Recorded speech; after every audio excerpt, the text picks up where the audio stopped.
usapang misinformation na nagiging violation. Ito po yung pagpapahayag ng mga mali ng walang pinagbabasehang katotohanan.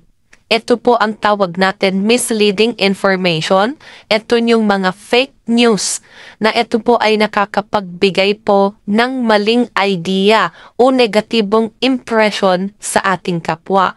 Kaya kung gagawa ka ng content, siguraduhin mong maiiwasan mo itong violation na ito na kinatawag na misinformation.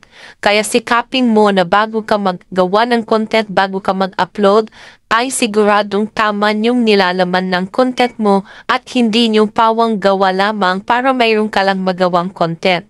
Dahil ang anumang bagay na nakakapagpahayag ng hindi tama, nakakasira sa imahe ng ating kapwa, nakapagbigay ng negative na impression, wrong idea, ay posibleng magkaroon ka ng violation.